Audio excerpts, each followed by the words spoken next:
우리 에베소서 말씀에 대해서 우리 계속적으로 한번 나가보도록 합니다. 에베소서는 성도의 정체성과 합당한 행함은 무엇인가 라는 큰 주제를 가지고 이제 전반부 성도의 정체성은 과연 무엇인가에 대해서 말씀을 함께 나눴습니다.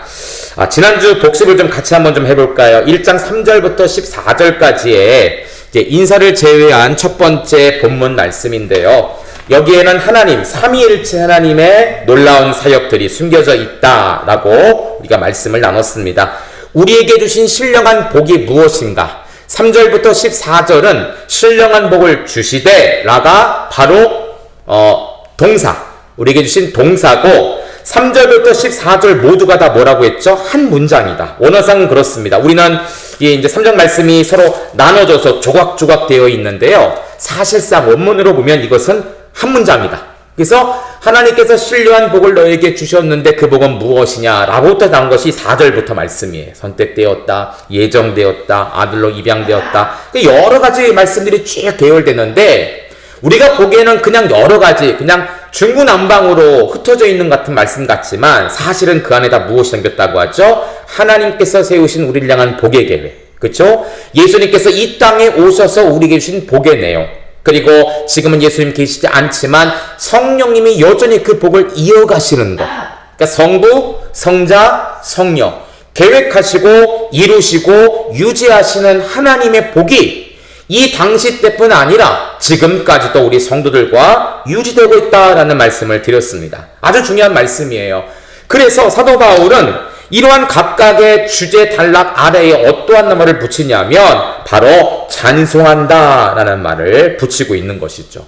우리가 왜 하나님을 찬송합니까? 여러분, 찬송이란 말이 다른 말로 노래가 아니에요. 사실은 찬송, 뭡니까? 칭송하다, 칭찬하다, 영광 돌리다, 굉장히 극진한 마음을 다해서 올려드리다, 그런 뜻이거든요. 그러니까 사도 바울이 찬송이라고 한 이유는 하나님께서 우리에게 주신 복이 얼마나 대단한지, 이 복을 도대체 말로 설명할 수가 없는, 나 같은, 우리와 같은 정말 연약하고 더럽고 부족한 인간들에게, 그러한 성도들에게, 그러한 교회들에게 이 엄청난 복을 허락하셨다라는 사실에 대해서 너무나 놀라고 있다는 것이죠. 그래서 성부 하나님의 계획 밑에 하나님을 찬송하는 것이라. 예수님의 복된 말씀 뒤에 그의 찬송이 되게 하십니다. 성령님의 내주 동행하심과 함께 사도 바울은 그의 영광을 찬송하게 하려 하심이라. 각각의 찬송에 관한 말씀을 통해서 하나님께 영광을 돌린다라고 말씀을 드렸어요. 여러분, 우리가 늘 찬송하는 삶을 사는 이것이 바로 이것입니다. 그렇죠?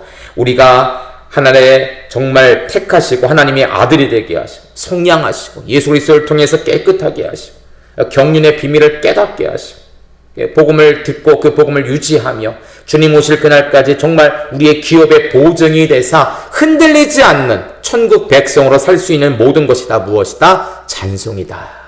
여러분이 늘 찬송하는 삶을 살아야 된다라고 말씀을 드렸습니다. 자, 오늘은 1장 10절부터 한번 나가보도록 하겠습니다. 여러분 책에 본문 찾으셨죠? 1장 10절 말씀 우리 같이 한번 좀 읽어볼까요? 에베소 1장 10절 말씀입니다. 시작! 하늘에 있는 것이나 땅에 있는 것이 다 그리스도 안에서 통일되게 하려 하심이라. 아멘. 자, 통일되게 하신다 해서 이 통일이 굉장히 또 중요한 말씀이에요. 저도 이제 이 본문을 연구하면서 이 통일이 과연 어떤 뜻인가?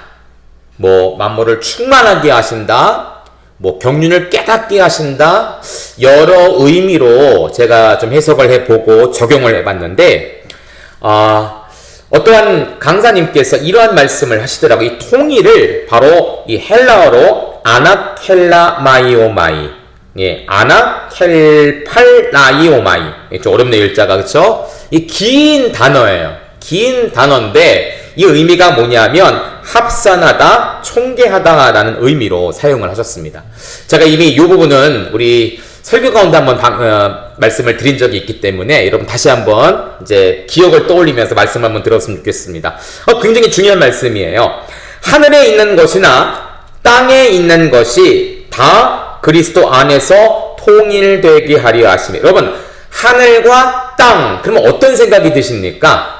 공간적인 생각이 들죠, 일단은. 그쵸? 하늘이 있고 땅이 있고. 그렇다면 여러분, 하늘과 땅을 왜 말씀하셨을까? 이게 또 중요해요. 이 당시 많은 교회들에게 피해를 줬던, 어려움을 주었던 가장 큰 이단 사상 중에 하나는 바로 우주적 이원론. 이게 외우기가 좀 힘드시죠? 이 쉽게 생각하면 이렇습니다. 우주는 뭡니까? 하늘과 땅으로 구성되어 있지 않습니까? 그쵸? 우리 하늘, 그 하늘보다 더 위에 있는 하늘. 하늘과 땅, 우주적인 이원론. 이원이 뭐예요? 두 개로 나눠졌다. 그쵸? 이원하나하다. 이분화하다. 이런 뜻이거든요. 하늘과 땅을 서로 나눈 거예요. 그쵸? 그래서 뭐라고 말씀드렸습니까? 하나님은 인간의 삶에 전혀 개입하지 않고 인간의 삶의 어떤 아픔과 고통에 대해서 전혀 무관심한 신. 우리가 죽던 전쟁을 하던 어때요? 신은 전혀 상관하지 않아요. 이 당시 이런 말씀이 왜 나왔냐면 전쟁이 터지고 또 여러 가지 사람들이 병마에 전염병에 죽어갔을 때 로마도 기원전 1세기부터 3세기까지 이 전염병이 돌아서요. 로마 인구의 대부분이 참 많은 인구들이 죽었어요. 예. 로마 사람들의 이 병 때문에 식구들이 병에 걸리면 어떻습니까? 그 식구를 버릴 수밖에 없었던 거예요. 여러분 이제 코로나 터질 때 여러분 기억하시죠? 네. 코로나 딱 터지면 어떻습니까? 한 사람이 터지면 그 집 전체가 그냥 나가버리는 거예요. 예. 다 데리고 갔죠. 저희 지인 목사님 중에 한 분이 그 크리스마스 때인가 한번 크리스마스 예배를 드리고 나서 누가 이제 청년 하나가 기침을 콜록콜록 하더래. 그때 이제 초창기입니다. 코로나 초창기. 그래서 왜 기침을 할까? 그리고 성탄 행사를 마쳤어요. 그리고 그 며칠 뒤에 주일이었는데 갑자기 주일 예배 끝나고 이제 사무실에서 장로님들 만나고 있는데 하얀 옷을 입은 사람들이 갑자기 뛰어들어갔고 막 데리고 가는 거예요. 그분 얘기로는 교회 문도 못 잠그고 갔대요. 그냥 싹 가져가, 그냥 싹 대고 간 거예요. 그래서 목사님, 사모님, 다른 데로 분리해서 집어넣고, 성도님들 막 분리해서 집어넣고, 남자, 여자, 이게 무슨 일이야 했더니 그 청년이 그 코로나에 감염이 됐던 거죠. 그래서 증상은 없었어요. 어쨌든 접촉을 했기 때문에. 지금 생각하면 참, 이게 뭐 웃기다는 말은 좀 그렇고, 좀 그랬어요. 예를 들어, 그 기억이 나시죠? 서울에 있는 큰 백화점에 그 코로나 증상 있는 한 사람이 방문을 해갖고 어때요? 이틀 동안 그 백화점에서 쉬어버리는 그런 일들이 초창기에 있어서 지금 생각하면 어떻게 웃기다 그러는데 지금 많이 해제가 됐으니까. 근데 그 당시는 정말 그랬거든요. 한 사람만 교회에 와도. 예, 우리 교회는 크지 않기 때문에 좀 모르겠는데 큰 교회 몇천 명 모이는 교회, 백화점은 더 크지 않습니까? 수백만 명의 사람들이 모이는, 수천 명의 사람들이 모이는 것인데, 한 사람만 방문해도 교회에게 건물을 폐쇄시켰거든요. 예. 사람들이 와서 데리고 가는 거예요. 분리를 시키는 거예요. 그래갖고 깜짝 놀랐던 적이 있다고 그렇게 말씀을 하시더라고요. 이게 이혼아, 분리를 시키는 거죠, 분리를. 그러니까 우주적인 이원은 그렇게 분리를 시키는 거야. 그러니까 로마 당시에 전염병이 들어왔을 때 그렇게 다 그냥 식구들인데도 버릴 수밖에 없었어요. 그런데 그 버린 사람들, 감염된 사람들, 전염된 사람을 누가 데리고 개혁을 했냐면 로마에 있는 교회, 로마 교회 성도들이에요. 예, 그리스도의 사랑. 우리도 죽을 수밖에 없었지만 예수님께서 우리에게 피 흘리시고 우리를 살리셨기 때문에 우리가 이렇게 살 수 있는 천국 백성이 되었다. 이 감사와 찬송이 얼마나 컸던지. 로마 사람인데도, 로마 사람이 어때요? 자기들을 얼마나 핍박했습니까? 얼마나 괴롭혔습니까? 그러함에도 불구하고 그 병든 로마 사람들을 데려다가 치료를 한 거예요. 그 당시 로마의 황제가 기독교를 굉장히 부정적으로 보고 무시를 했는데 이거 하나만큼은 역사적 배경에 칭찬을 했다고 하지 않습니까? 우리보다 더 낫다. 우리는 같은 민족, 같은 가족이라 할 때 버리는데 기독교인들은 그 사람들을 데려다가 치료를 하는 거예요. 놀라운 사실은 그 당시에 로마 교회 성도들의 전염률, 감염률이 굉장히 적었다고 그래요. 왜 그랬을까요? 첫째는 하나님이 도와주셨죠. 지켜주신 것이죠. 둘째는 뭐냐면 의학적으로 보자면 감염이 안 된 사람이 어디 있겠습니까? 근데 하도 이렇게 병자들을 돌보다 보니까 몸에 면역력이 생겨버리는 거예요. 여러분 코로나 백신 뭡니까? 코로나를 죽이는 약이 아니죠. 약한 코로나균을 집어넣어서 우리 몸으로 하여금 항체를 만들어 견딜 수 있는 게 바로 백신이에요. 죽이는 게 아닙니다. 치료제가 아니에요. 코로나균을 아주 약하게 만들어서 우리 몸으로 하여금 견디고 그 코로나를 이길 수 있는 뭔가를 만들어내는 게 바로 백신인데 자연스럽게 백신이 맞춰지게 된 거예요. 그래서 수많은 사람들을 살리지 않았습니까?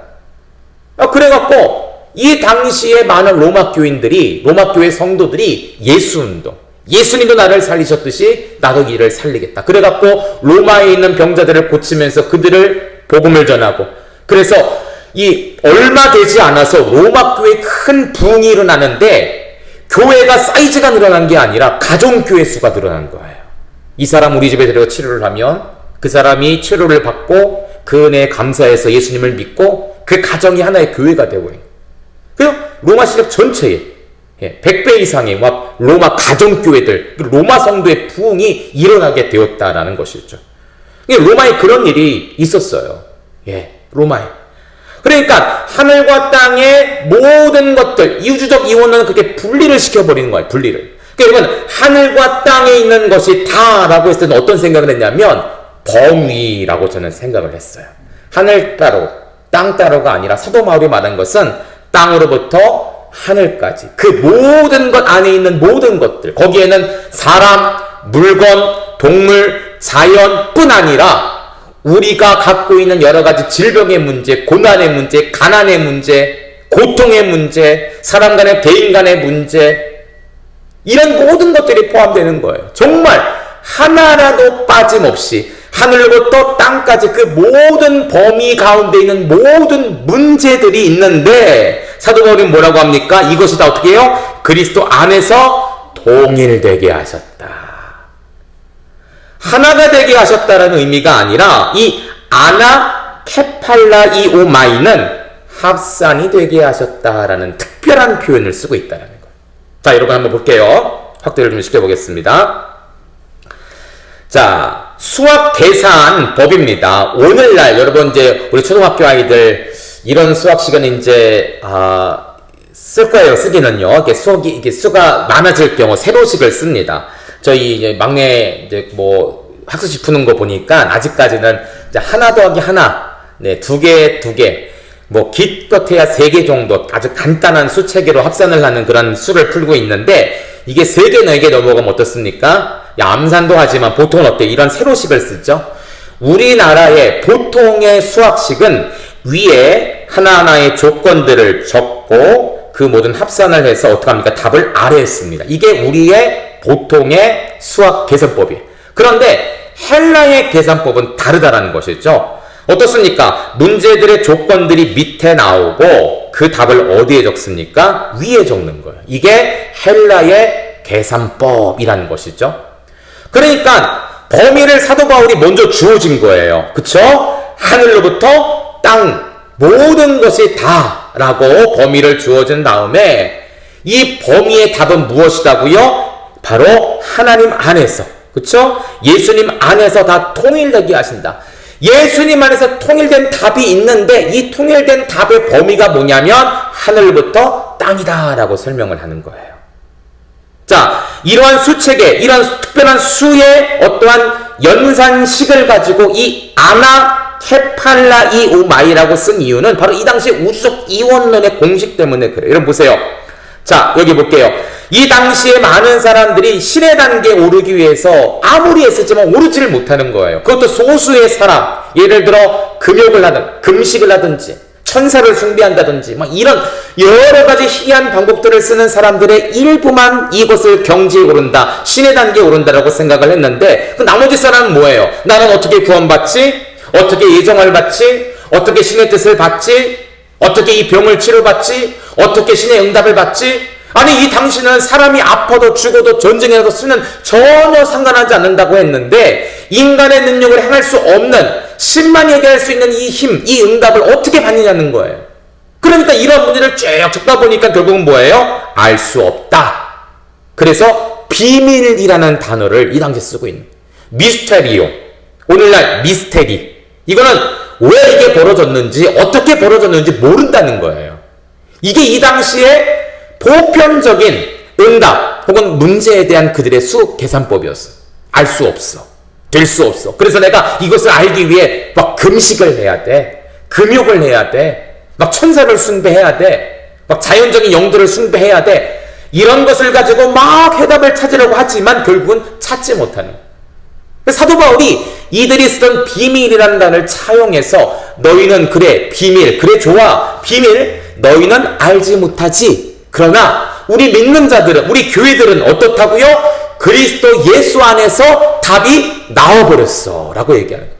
이미 예수님 안에서 답이 다 나와버렸어. 그러고 보니까 그 범위가 하늘로부터 땅까지 모든 인간들, 자연들, 만물들, 걱정들, 염려들, 병의 문제들 아주 수많은 것들이 다 포함되는데 이 모든 것들이 어디에서 풀어지느냐? 예수 안에서 풀어진다. 이렇게 답을 내리고 있다라는 것이죠. 그러니까 예수님 안에서 우리 삶을 적용해보면 건강의 문제, 자녀의 문제, 물질의 문제 어떻게 풀까? 답이 없어요. 답이. 그렇지 않습니까, 여러분들? 답이 없어요. 답을 알면 걱정 안 하죠. 근데 걱정을 하는 이유가 뭡니까? 답을 모르기 때문에 그래요. 염려하는 이유가 뭡니까? 그것을 풀만한 능력이 없기 때문에 그래요. 그러나 우리가 확고하게 가질 것은 이 모든 것들은 다 어디라고요? 예수 안에서 통일되었다. 예수님 안에서 합산이 되어서 이미 답이 되어버렸다. 그 모든 문제의 해답은 무엇이다? 예수님이다. 그래 여러분 우리가 기도할 때 누구 이름으로 기도합니까? 그래요. 제가 요즘 참 많이 하는 말인데요. 전에는 어렸을 때 제가 선교원 출신이에요. 네, 유치원, 제 평택에 있는 성동초등학교, 그 당시 유치원, 그 학교가 적어서 그랬는지 몰라도 유치원을 제가 뺑뺑이를 떨어졌어요. 네, 재수는 아니지만 후기로 들어갔습니다. 유치원 떨어졌어요. 제 막내 꼬마랑 같이 갔더니 파란 공이 나와야 통과인데 빨간 공이 나온 거예요. 그 떨어졌어요. 야, 그 당시에는 이제 성동초등학교를 들어가는 것이 평택에 사는 친구들의 아주 꿈이었습니다. 그 당시 초등학교가 2개밖에 없었거든요. 제가 있던 그 당시엔 평택이 작았잖아요. 지금은 안중, 송탄 다 포함됐지만 평택 자체만으로 봤을 때 평일초등학교, 성동초등학교 2개밖에 없었거든요. 그 떨어진 거예요. 유치원 학교 병설 유치원을 떨어진 거예요. 그래서 어떡할까 하다가 저쪽 평택의 신안 중고등학교 옆에 있는 교회 선교원에 제가 후기로 들어가서 했습니다. 이제 어려서부터 신앙생활을 했는데 모태신앙이니까 주기도문도 또 사도신경도 언제 띄었냐면 이제 선교원 때 띈 거예요. 네, 가서 간식은 안 줘요. 안 하면. 그래갖고 간식 먹으려고 막 했습니다. 그때부터 기도를 하면서 늘 예수님 이름으로 기도합니다. 아멘이라고 했는데 그 의미를 너무나 모르고 했다는 것이죠. 왜 예수님 이름으로 기도할까? 그냥 기도 끝날 땐 당연히 그렇게 의례적으로 하는 것인 줄 알았어요. 그런데 나중에 커서 보니까 외국 사람들 기도하는 거 보니까 예수님 이름으로 기도 안 하더라고요. 하는 분도 있어요. 네, The name of Jesus, Amen이라고 하는 분도 있는데 그냥 에이멘으로 마치는 분들도 있긴 있더라고요. 예수님 이름으로 기도 안 하지? 굉장히 신선했어요. 근데 곰곰이 생각하니까 예수님 이름으로 기도합니다라는 말을 붙인 이유가 있어요. 바로 이것 때문이에요. 하늘에 있는 것이나 땅에 있는 것이나 여러분 우리가 기도할 때 하나님을 찬양하는 기도도 하지만 또 대부분의 것은 뭡니까? 하늘에 있는 것이나 땅에 있는 것이나 큰 범위를 정해놓죠. 그 안에 하나님 자녀의 문제요, 건강의 문제요, 또 진로의 문제요, 죄의 문제요, 사람들에게 관계의 문제요, 여러 가지 문제들 그 안에 집어넣어요. 답이 없어요. 근데 우리가 확신하는 건 뭡니까? 그리스도 안에서 통일되게 하려 하시는 예수님의 이름으로 기도합니다. 아멘. 이것을 우리가 기도하는데 맨 끝에 놓지만 사실은 뭐냐면 이것이 가장 중심이죠. 해답을 먼저 알았어요. 해답을 먼저 선포했어요. 예수님의 이름으로 기도하면 그대로 될 줄 믿습니다. 아멘. 그리고 우리의 여러 가지 문제들이 범위 안에 포함되는 예수님께서 해결해 주시는 것이죠. 이제 논문의 막바지가 있는데요. 며칠 전에 이제 교수님과 오랜만에 면담을 하면서 바쁜 나머지 이제 제 인사를 못 드리고 막 이렇게 수업을 못 들었더니 이제 그동안 쌓여왔던 그러니까 이제 체크해야 되는데 그것이 쌓이다 보니까 한꺼번에 체크가 돼버린 거예요. 그래서 이제 굉장히 많은 지적을 받았습니다. 1시간 반 동안 정말 많은 지적을 받았어요. 너무너무 막 머리가 터질 것 같고 아프더라고요. 굉장히 힘들더라고요. 그래서 그날은요, 이거 써야 되나. 왜냐면 제가 상담을 전공하는데 비전문 상담가잖아요. 제가 상담에서 일을 하는 것도 아니고 우리 성도들 상담하고 우리 자녀들 하브루트 활동에서 상담을 하는 것이 단데 이런 상담 비전문가가 상담에 관한 전문 논문을 쓴다는 게 늘 마음속에 여기 쓸 수 있을까? 가능할까? 라는 생각을 늘 가져왔어요. 예. 그런데 어제 이제 그게, 어제가 아니라 며칠 전에 그게 딱 이제 드러나게 된 거죠. 과연 내가 쓸 수 있을까? 과연 이것을 완성할 수 있을까? 다음에 또 교수님을 만나면 이런 질책을 또 받아야 될지도 모르는데, 뭐 논문 쓰는 분 다 그렇습니다. 한 번에 쓰지 않고요. 그냥 엄청나게 막 뒤집어 엎기도 하고, 빼기도 하고, 거의 다 됐는데 한꺼번에 다시 쓰라고. 처음부터 다시 쓰라고 이런 적도 많이 있대요. 그러니까 저도 이제 그런 걸 당하니까 자신이 없어지더라고요. 그날 정말 잠을 못 잤어요. 밤새 잠을 못 잤어요. 하나님, 제가 이거 할 시간에 성경을 더 보고 기도하고 목회에 더 전념해야 되는데 이거 과연 써야 됩니까? 좀 회의감이 들더라고요. 밤새 잠을 못 자다가 앉아서 한참 기도했어요. 하나님, 응답을 주세요. 어떻게 하면 좋을까요? 아깝긴 하지만 돈은 다 냈고 수료는 했는데 논문만 쓰면 되긴 되는데 더 해야 될까요? 굉장히 답답하더라고요. 예, 답답하더라고요. 저희 아내한테 물어볼 수도 없고, 예, 자녀한테 물어볼 수도 없고, 굉장히 답답한 가운데 기도를 했습니다. 그리고선 한 2시간 정도 잠을 잤을래나요? 잠을 자고 났더니, 잠을 들면서 그래도 마음속에 하나님 꿈속에서 얘기해 주세요. 그런데 2시간 정말 잘 잤어요. 아무런 꿈도 꾸지 않고. 그래, 어제군요. 이제 지방에를 갔습니다. 지방에를 가서, 뭐 제가 특별히 하는 건 없지만, 그래도 투표하고 여러 가지 이야기 듣는데, 은퇴하신 한 목사님을 만나게 되었습니다. 은퇴하신 목사님이 이제 원로 목사 자격으로서 오셔갖고, 멀뚱히 이제 서 계시길래 인사를 드렸어요. 근데 저를 알고 계시더라고요. 그래서, 말씀을 드렸더니, 또 이제, 이제 여러 가지 연륜에 묻어나는 이야기들을 하시잖아요. 이걸 하시더라고요. 그러면서, 교회 건물을 어떻게 샀냐? 그래서 안 샀습니다. 괜찮아. 교회 건물 있는 거 부러워하지 말고, 있는 데서 최선을 다하면 하나님께서 나중에 크게 사용하실 거야. 그렇게 얘기를 했어요. 예.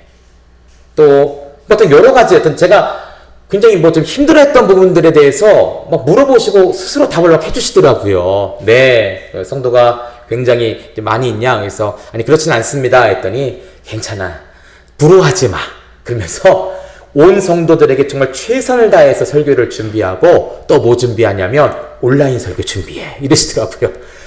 오셔서 듣는 성도들도 있지만 알게 모르게 그 설교를 은혜 받는 성도들이 있으니까 잘 설교를 준비해서 잘 편집을 해서 이렇게 올려. 막 그러시더라고요. 네, 알겠습니다. 마지막에 이제 헤어지면 그런 말씀을 하세요. 어디까지 공부했어? 그래요. 그래서 제가, 지금 박사 논문 마지막 이제 학기, 어떻게 한 학기 할지 두 학기인지 모르겠는데 마지막 학기입니다. 했더니 그 목사님이 끝까지 해. 그러시더라고요. 끝까지 해.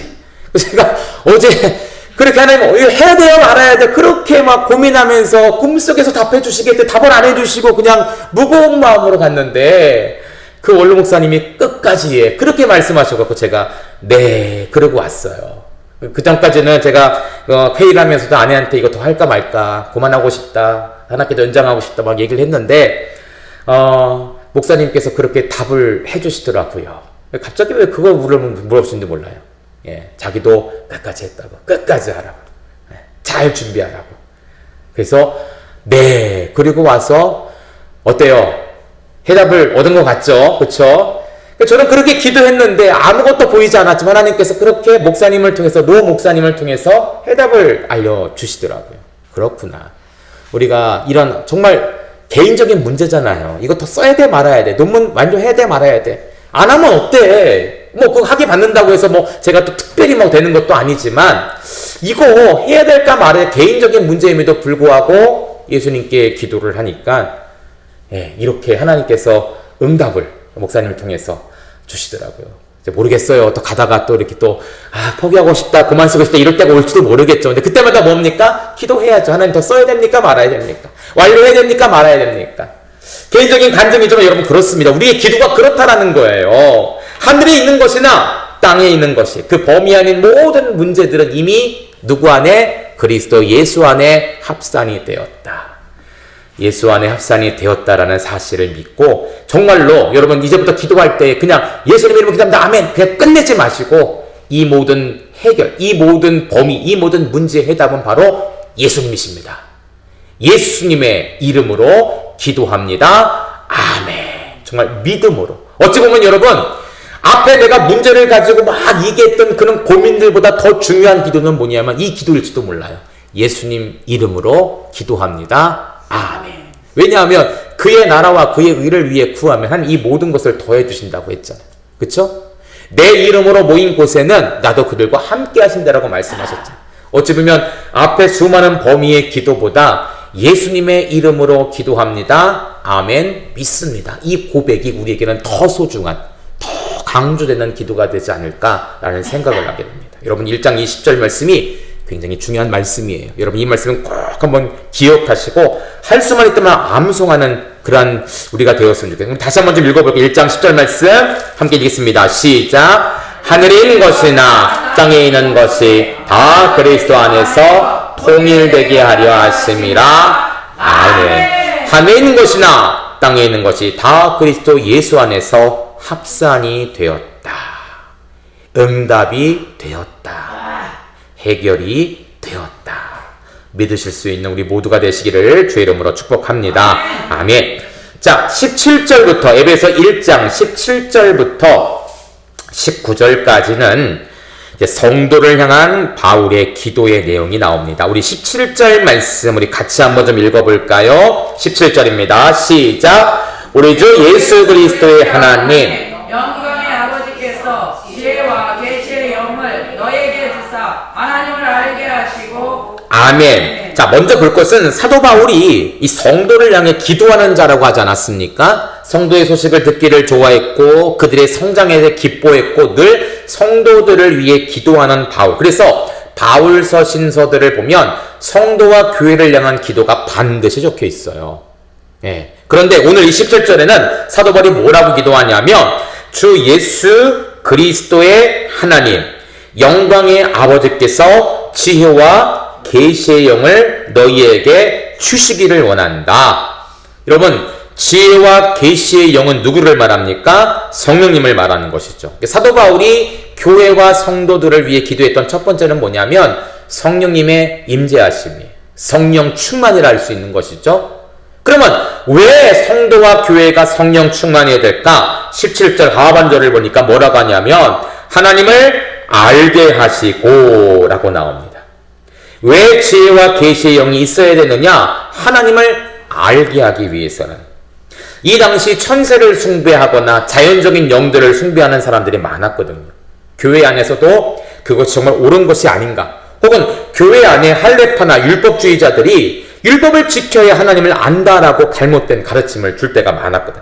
사도 바울은 그런 것들이 아니라 지혜와 계시의 영만이, 즉 성령의 충만함만이 하나님을 바로 알 수 있다라고 표현하라고 합니다. 이것은 피상적인 지식, 어떤 공부를 하거나, 그쵸? 연구를 하거나 이런 피상적인 지식이 아니라 예수님과의 친분을 통해 얻게 된 충만한 지식이에요. 여러분, 성령님을 누가 보내주셨습니까? 물론 하나님이 보내주셨지만 예수님의 기도, 요한복음 14장이라는 말씀들을 보면 내가 가오니 주의 아버지의 영을 보내사, 이런 내용들이 나오죠. 그쵸?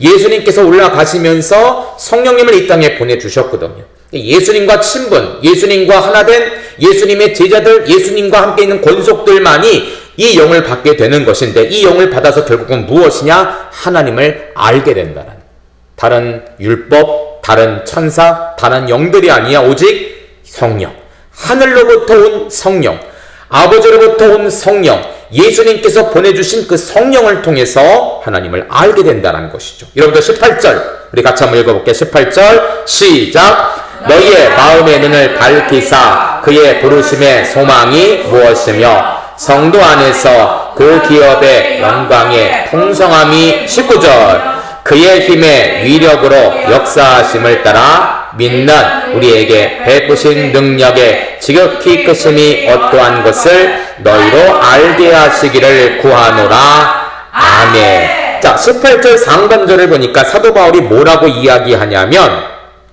너희의 마음의 눈을 밝히사. 사도 바울이 하나님께 중보하며 이 성도들을 위해 중보하며 기도한 것이 뭐냐면 성도들의 눈이 밝히 알려주기를, 띄어지기를 원했다라는 것이죠.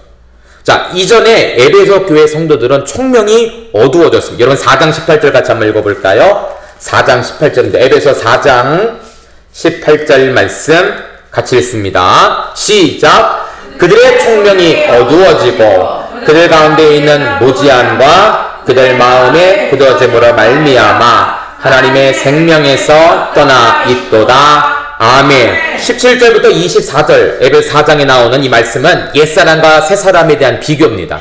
지금 성도가 된 새사람 그리고 과거에 너희들의 옛사람의 웃음이 어떠했는지에 대해 비교를 하는데 18절에 사도 바울이 첫 번째 강조한 것이 무엇이냐? 그들의 총명이 어두워졌다. 여러분 총명이 뭡니까? 총명이 뭐예요 여러분들? 뭔가를 보고 그것을 깨닫고 그것을 탐구할 수 있는 능력이에요. 그래서 우리 아이들 어렸을 때 총명탕 뭐 이런 거 먹이지 않습니까? 사실은 그냥 건강탕이에요.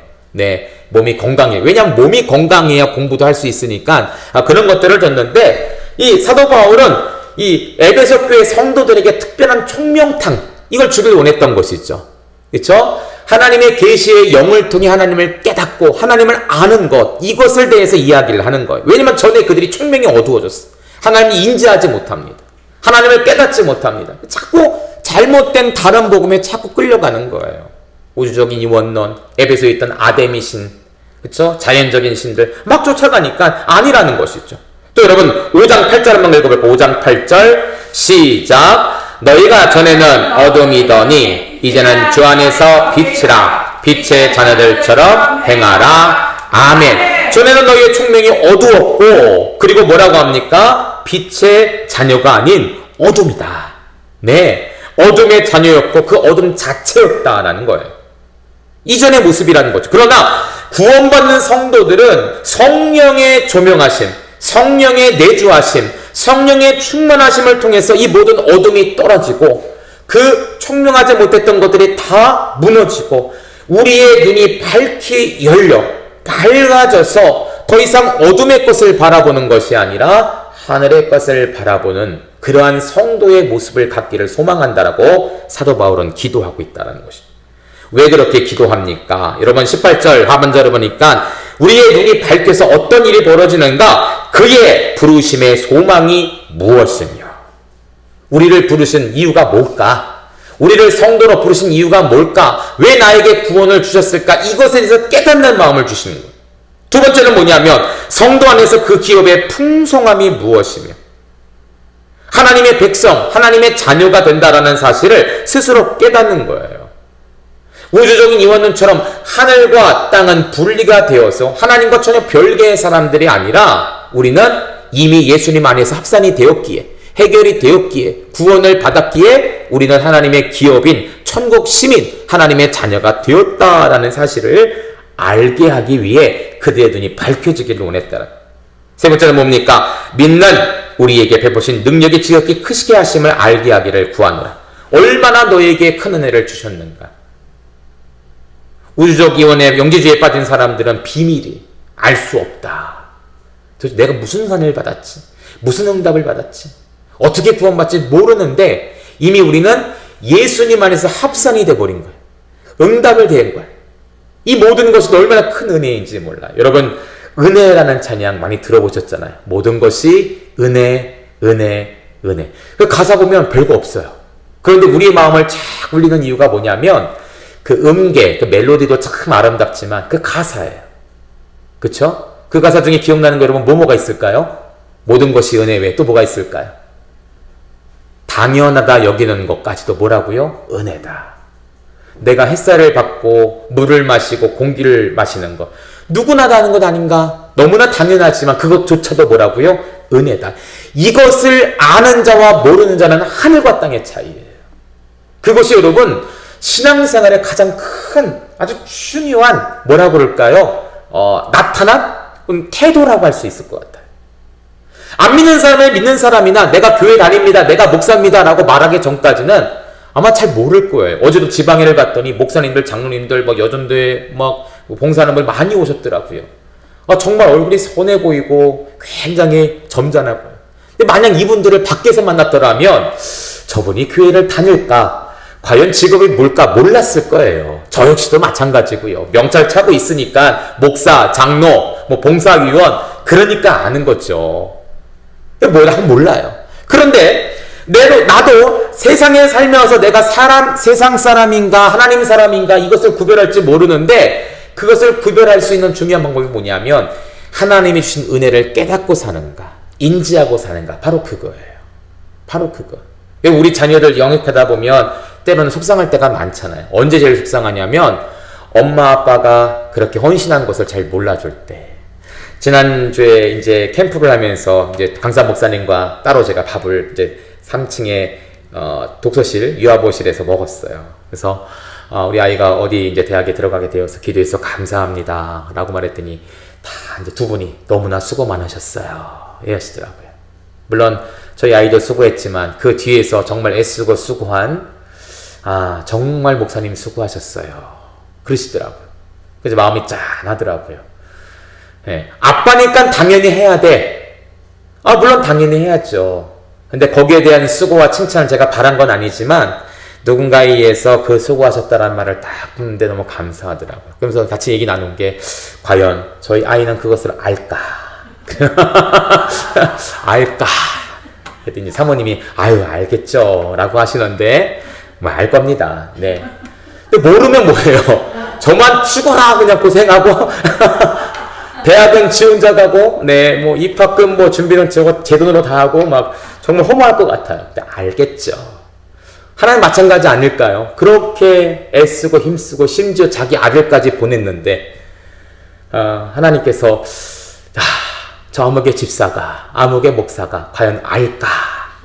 이러시면 참 마음 되게 아프실 것 같아요. 여러분 아시죠? 그쵸? 아셔야 됩니다. 이게 그거예요. 우리에게 베푸신 믿는 우리에게 베푸신 능력의 지극히 크게 하심을 알게 하기를 구하노라. 그러기에 우리의 눈을 밝히기를 원하신다라는 것이죠. 여러분 왜 원독자에게 이러한 의미를 주셨을까? 우리 뒷페이지 옆에 있는 페이지죠. 우리 거기 의미는 무엇일까에 대해서 우리 같이 한번 좀 읽어보도록 할까요? 시작. 사실 바울의 기도 내용은 에베소 교회 성도들이 알기를 원하는 것들이었음. 정체성, 거룩함과 심실함, 확립과 흔들리지 않는 신앙을 위해 성도들이 반드시 알아야 할 4가지 진리를 기도 가운데 가르치고 있다고 볼 수 있다. 이 4가지 진리는 하나님, 부르심의 소망, 기업의 풍성함, 능력의 지극히 크심이다. 무엇보다 4가지의 진리를 알기 위해서 필요한 것은 하나님 아버지께서 주시는 지혜와 계시의 영과 하나님 아버지께서 주시는 밝혀진 마음의 눈이다. 아담이나 다른 영들을 통해 얻어지는 것이 절대로 아님을 가르치고 있다. 네, 그렇습니다. 사도 바울이 기도했던 이 내용들이 이렇게 요약될 수 있어요. 4가지다. 뭐라고 하죠?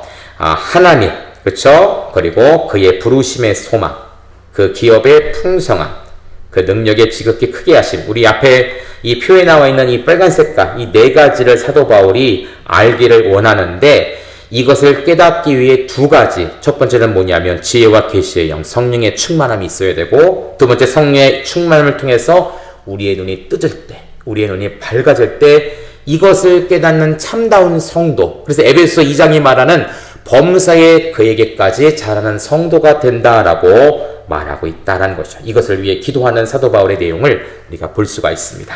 하나 정도만 더 하고 우리 같이 좀 기도하는 시간 가질까요? 자, 1장 20절부터 23절까지는 뛰어나신 예수님이 어떤 분인가, 그것에 대해서 목록으로 여러 가지를 이야기하는데, 또 이것을 좀 보면 이 예수님의 뛰어나심이 진전되는, 그러니까 점점 커가는, 사도 바울이 점점 강조하는 것을 볼 수가 있어요. 우리 일단 20절 말씀 같이 읽어볼까요? 20절입니다. 시작. 그의 능력이 그리스도 안에서 역사하사 죽은 자들 가운데서 다시 살리시고 하늘에서 자기의 오른편에 앉히시고. 아멘. 자, 20절에는 예수님이 어떠한 분인가에 대해 이야기를 하죠. 예수님을 죽은 자들 가운데서 다시 살리시고 하늘에 오르사 자기의 오른편에 앉으신 그 예수님이신데, 자, 그렇다면 이 예수님은 어떠한 뛰어남이 있으신가? 21절 같이 읽습니다. 시작. 모든 통치와 권세와 능력과 주권과 이 세상뿐 아니라 오는 세상의 일권은 모든 이름 위에 뛰어나게 하시고 아멘. 예수님은 어떤 사람입니까? 모든 통치자와 권세와 능력과 주권보다 뛰어나신 분이다. 예수님은 뛰어나신 분이에요. 통치자들이 있고 권세와 있고 이론이 있고 사상이 있고 교리가 있고 여러 가지 학식이 있지만 그것들을 뛰어넘는 분은 바로 하나님 예수님이시다. 그렇죠? 또 21절에 보니까 모든 이름 위에 뛰어나신 분이다. 이 세상뿐 아니라 오는 세상에 일컫는 모든 이름보다. 그렇죠? 아담, 다윗, 아브라함, 노아, 구약의 많은 대표적인 인물들. 그래서 유대인들은 이 아브라함을 아버지라고 부르지 않습니까? 때로는 영적인 아버지죠. 모세를 얼마나 극진히 여겨요. 그 모세를 비방하면은 예수님께서 모세를 깎아내린 건 아닌데 내가 모세보다 높다라고 말했을 때 거기에 굉장한 막 화가 나서 싸우려고 했던 그 바리새파 많은 사람들, 율법주의자들을 보게 됩니다. 그런데 실제 뭐예요? 아브라함보다, 아담보다, 노아보다, 다윗보다 더 뛰어난 이름이 결국 누구냐? 바로 예수 그리스도라는 사실이죠. 그렇죠? 22절 또 한번 읽습니다. 시작. 또 만물을 그 아래 복종하게 하시고 그를 만물 위에 그의 머리로 삼으셨느니라. 아멘. 그의 발 아래 복종하게 하시고 만물을 또 뭐냐면 만물 위에 교회의 머리가 되시는 분이 예수님이시다라고 하죠. 우리 23절 한 번 더 읽을게요. 시작. 교회는 그의 몸이니 만물 안에서 만물을 충만하게 하신 이의 충만함이니라. 아멘. 사도 바울은 예수님의 뛰어나심에 대해서 찬양을 하고 있습니다. 지금 예수님 어떤 분이십니다. 예수님 좋은 분이에요. 끝낸 것이 아니라 어떤 분이라고요? 하나님께서 죽은 자 가운데 살리셔서 자기 오른편에 두시고 모든 통치자와 권세와 주권보다 높으신 분이시고 모든 이름 위에 이 이름은 오는 이름, 이미 있었던 이름이나 곧 올 이름, 수많은 사람들이 태어나겠지만 하여튼 이 세상에 있던 어떤 모든 이름들보다 가장 뛰어난 이름으로 비셨고 만물을 그의 발 아래 복종하게 하시고 만물 위에 교회의 머리가 되게 하시고 그리고 심지어는 뭐냐면 땅이 위에 있는 땅 아래에 있는 이것이 아니라 그 모든 걸 합산을 해버린 통틀어서 만물 안에서 만물을 충만히 하십니다. 여러분 이 의미가 뭐냐면 이겁니다. 만물이라는 범위가 있는데 그 가운데 꽉 채워진 분이 누구냐면 바로 예수님이라는 사실이에요. 그렇죠? 하늘과 땅에 우주적 이원론자들은 하늘과 땅에 갭이 있고 그 안에 7개의 층이 있어서 자연적인 신비한 영들이 많은 것들을 오고 가는 우리가 신에게 가는 모든 방법들을 다 막아버리고 다 퇴짜를 시켜버리는데 그게 아니라 신비한 어떤 다른 미지의 영이 아니라 그 하늘과 땅 사이에 예수의 영이 가득 차 있고 그뿐 아니라 우리가 생각하는 하늘과 땅 그것을 더 포함하는 전 우주적인 하나님의 범위 안에 누가 가득 차 있냐면 예수님이 충만해 있다는 거예요. 이게 바로 이 말씀. 만물 안에서 만물을 충만하게 하시는 그 만물을 충만하게 더 충만하게 가득 채우는 분이 바로 예수님이시다라는 사실이죠. 이게 얼마나 감사한지 몰라요. 가끔 저희 차 가스를 놓으러 가면요.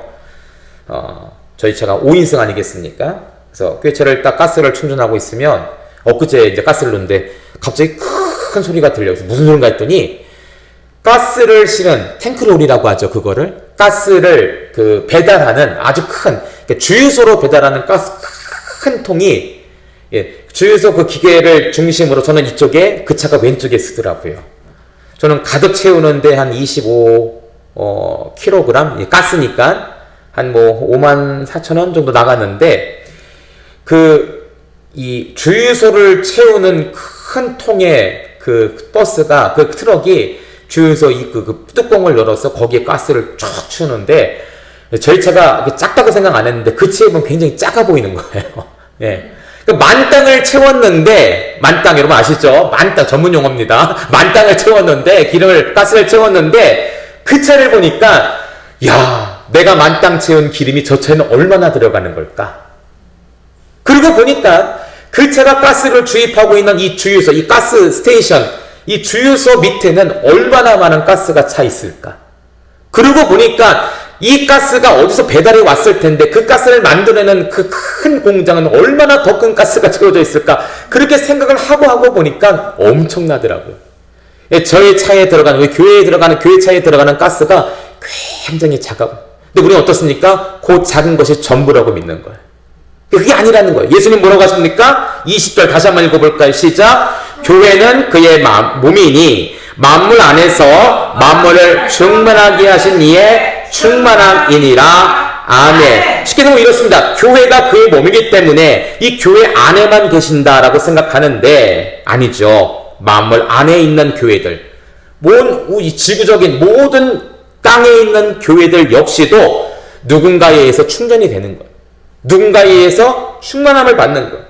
만물 안에서. 근데 우리가 생각하는 만물의 범위, 우주, 우리 은하라고 생각하는데 사실 이 우리 은하도 어디 안에 속한 것입니까? 더 큰 소우주 안에 속한 것이고, 이 소우주가 수십 개, 수백 개가 모여서, 수억 개가 모여서 뭐가 됩니까? 대우주가 되거든요. 엄청난 우주. 정말 이 대우주 가운데 지구는요, 먼지 하나도 안 되는 그런 존재. 그 안에 사는 인간들, 우리는 어떻습니까? 더 먼지보다 적은 우리들인데 그 안에 누가 임하셨다라는 거예요? 하나님이 임하셨다라는 거예요. 그럼 이게 엄청난 큰 사건이죠. 엄청난 큰 은혜죠. 모든 우주를 충만히 채우고도 남을 그 엄청난 크신 하나님이 누구 안에 들어오시는 거예요? 우리 안에 들어오시는 거예요. 우리 교회 안에 들어오시는 거예요. 우리 자녀들 몸에, 마음에 들어오시는 것이죠. 이게 만물을 충만하게 하신 이의 충만함이니라. 여러분, 우리가 갖고 있는 문제가 다가 아닙니다. 우리의 문제보다 더 크신, 우리의 문제를 덮어버릴 수 있는 능력이 있으신 그 하나님을 믿고 의지하는 것, 이것이 우리에게 굉장히 필요한 일이다라는 것을 믿고 또 예수님을 의지하는 여러분 되었으면 좋겠습니다. 네, 이렇게 뛰어나신 예수님을 찬양하는 의미가 무엇일까? 여러분 밑에 한번 좀 보도록 하겠습니다. 제가 설명을 좀 드려볼게요. 아까 제가 설명한 건데요. 자, 여러분 여기 21절부터 23절까지 공통적으로 하는 단어가 있습니다. 모든, 또 뭐냐면 만물이라는 단어가 공통적으로 나옵니다. 여러분, 이 모든, 만물이라는 것이 이 골로새서 할 때도 제가 말씀을 드렸는데 이게 다 뭐라고 되냐면 파스라고 합니다. 파스. 헬라어로 파스라고 하는데 영어로는 all이에요. A-L-L. 그쵸? every. 모든 것을 뜻합니다. 그러니까 예수님은 모든 것보다 뛰어나고 모든 것을 채우는 것 이상으로 충만한 분이시고 모든 이름보다 뛰어난 분이시고, 그러니까 아데미가 아니라, 그쵸? 다른 율법주의가 아니라, 천사가 아니라 그 모든 것들을 다 채우고도 더 충만히 채우실 수 있는 가장 큰 분, 바로 그분이 누구다? 예수 그리스도다라는 사실을 그렇게 뛰어나고 있다는 것이죠. 그래서 오늘 이제 이 첫 번째 챕터를 마치면서 예수님을 어떻게 올리셨는가, 어떻게 뛰어나게 하셨는가, 우리가 그분의 이름으로 기도하는데 그분은 어떤 분이신가 대해서 사도 바울은 알기를 원한다. 다른 아데미 여신이나 다른 신이 아니라 예수님의 참다운 능력을 알기를 원한다. 그 마음을 가지고 기도하는 사도 바울의 이야기를 들을 수가 있습니다. 자, 두 번째 우리 단락은요, 다음 주에 그리스도 안에서 하나라는 단락으로 말씀을 나누도록 하겠습니다. 우리 함께 기도했으면 좋겠습니다. 우리가 또 제일 중요했던 말씀 중에 하나죠. 여러분, 우리의 기도의 범위가 참 많아요. 그렇죠? 어떤 분은 건강의 문제, 자녀의 문제, 또 이런 직장의 문제, 사업의 문제, 물질의 문제, 관계의 문제, 너 같은 경우는 이제 공부를 더 해야 되냐 말아야 되냐 이런 문제들, 대학에 진학해서 어떻게 살아가야 될 것인가, 어떻게 자녀를 양육해야 될 것인가, 참 문제가 많아요. 저 막내도 가끔 보면 가끔 고민을 많이 하더라고요. 네, 오늘 유치원에서 어떻게 놀아야 될까, 뭐 이런 것들. 오늘 유치원에서 연극을 한대요. 그러면서 연극하면서 배역을 정해야 되는데 무슨 배역을 할까, 네, 막 이런 여러 가지 고민들을 하고 가더라고요. 아이들도 고민을 합니다. 여러 가지 고민이 있지만 이 고민, 우리의 능력으로, 우리의 이해로 합산해 보면 답이 안 나와요. 그쵸? 우리가 기도할 것은 바로 이것이죠. 예수님 안에서 통일되게 하셨다. 예수님이 해결이다. 오늘 이번 범위 가운데 있는 많은 내용들을 기도할 때 예수님께서 하십니다. 예수님께서 응답하십니다. 이것을 꼭 기억하고 믿음으로, 정말 예수님의 이름으로 기도합니다. 아멘. 때로는 이게 기도 끝에 갈 필요 없을 것 같아요. 예, 물론 기도 끝에 하지만 첫 번에 우리가 이 선포를 가지고 기도하고 이 기도를 가지고 이 선포를 가지고 기도를 마친다면 정말 우리의 기도는 응답받는 기도가 되지 않을까라는 생각을 합니다.